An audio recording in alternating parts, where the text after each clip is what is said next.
This is Commish David reporting from Las Vegas, and you're watching the Arsenio Bowl 8 preview on Inside the Rosita League.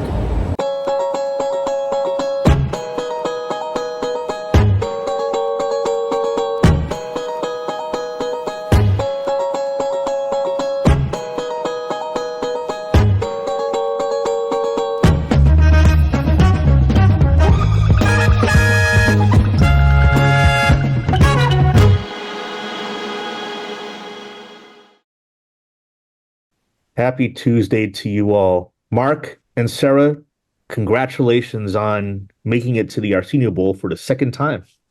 Yeah, hopefully it's got a better success than last time. Man, 159. You're going to be tough to beat.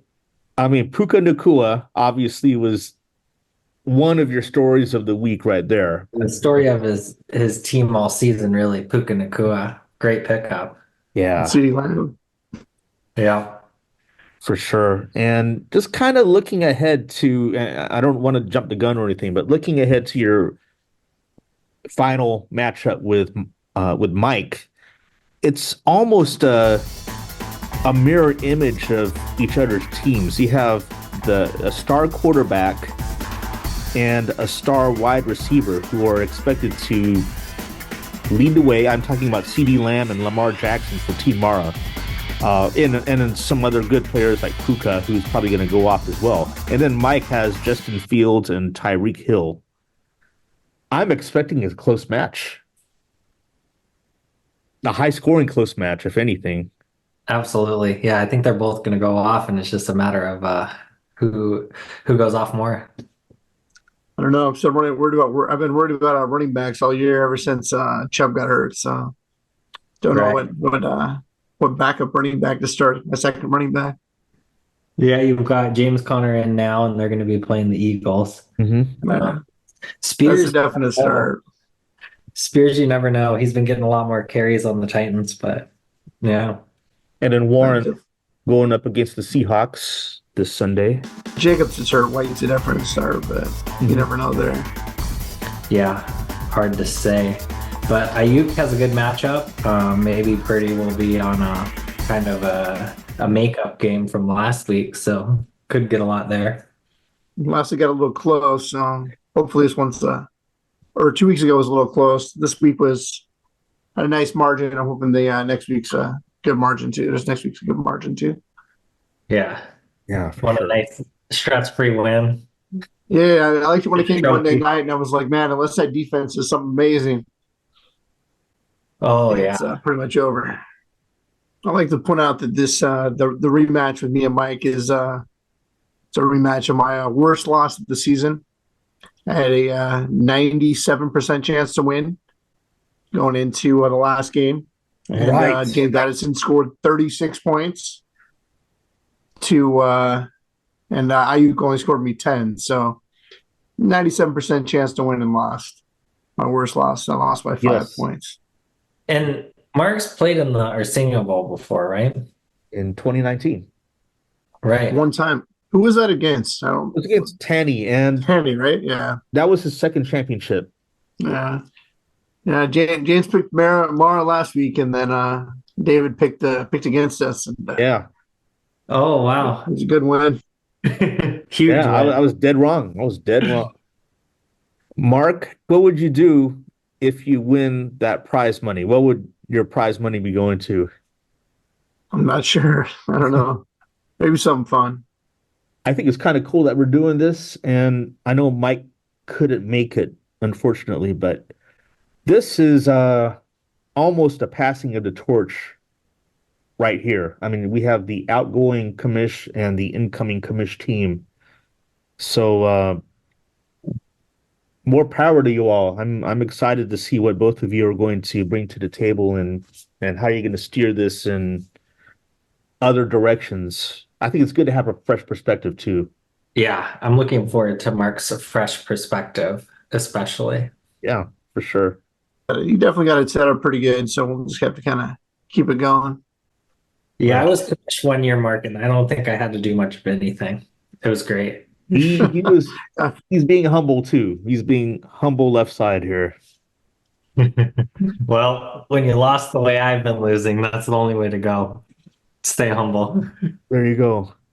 Well, we've covered the Arsenio Bowl. Should be a good one. And I think we can start talking about some of the remaining matches right here. And Mark, feel free to chime in as well. It's interesting that the third place match features both divisional champs, Andrew and Chuck and CJ. So that should be a very good one. Yeah, that'll be a good one. They're both have a lot to play for this coming week. Well, And yeah.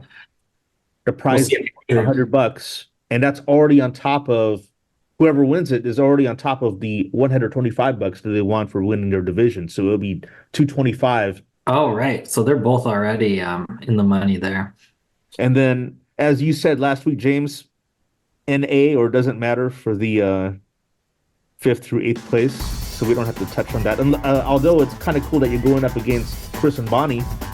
Yeah. And our lineup, I don't know if you have the scoreboard up. So I was hanging out with Kristen this weekend, and she was like, okay, if I lose, because I had already pretty much lost, and we play each other, we're gonna make a bet, and then we're gonna only start a quarterback, a wide receiver, a running back, a kicker, and a defense, This and is then interesting. see who wins. And then we Okay. have a little side bet going on, little money, Nice. All right.